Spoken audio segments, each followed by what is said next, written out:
Hey guys, welcome back to another episode of Christy and Friends. Today we have three special guests. I am going to be interviewing my friends Angie, Danny, and Krithen.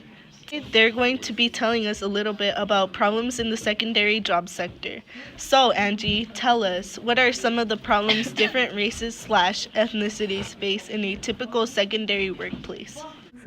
Problems people or different race/ethnicities face are getting discriminated against and get paid less than someone who isn't like other people that work. When they have to sleep, they get a smaller room and far away from the rest of the people, like crooks in the Book of Mice and Men.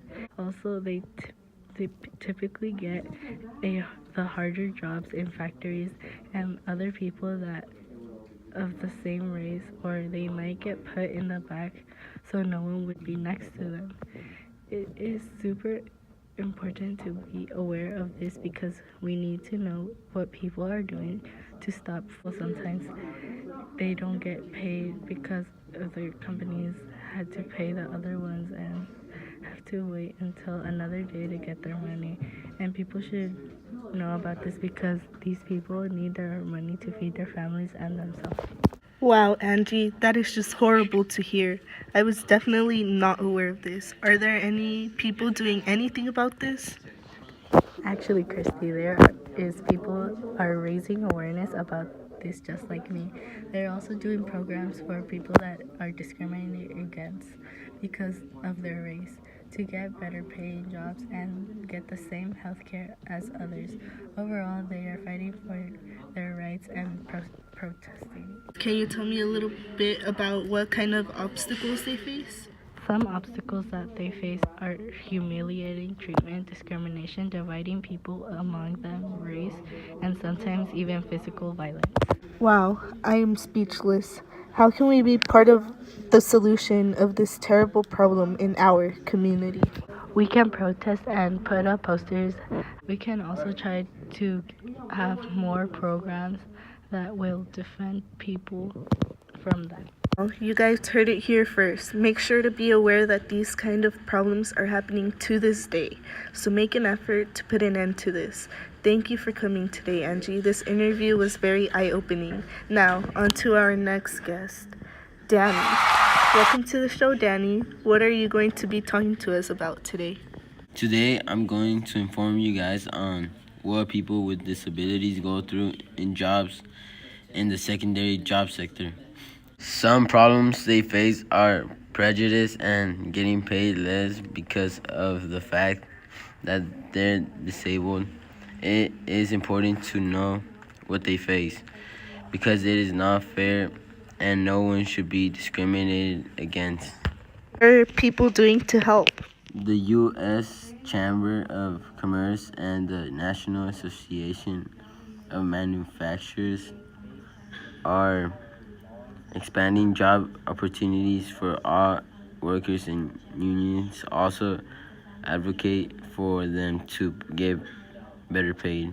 The Vietnam era Veterans Readjustment Assistance Act and the Civil Service Reform Act are laws that have been made to help people with disabilities in the workplace.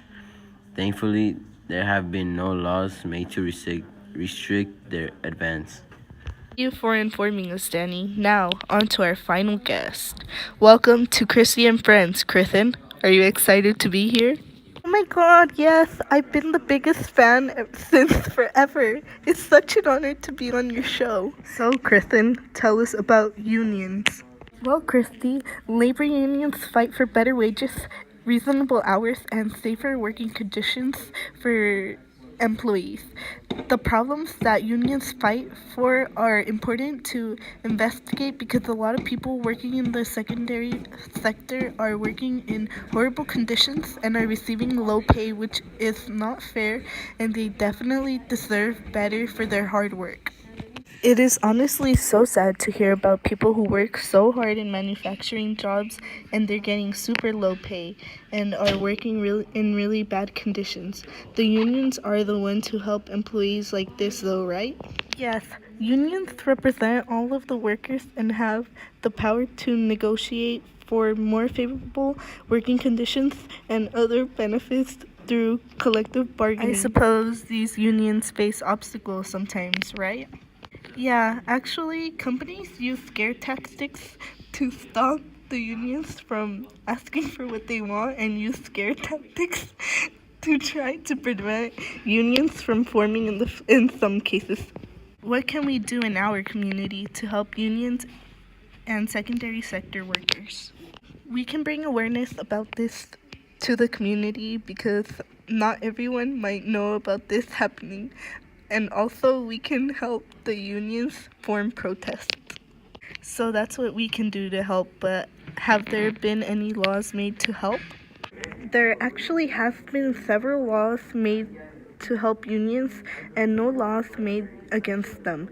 One of the many laws is the Labor Management Relations Act, which is an act that was passed in an effort to limit the power of unions over employees and added a list of prohibited actions by unions.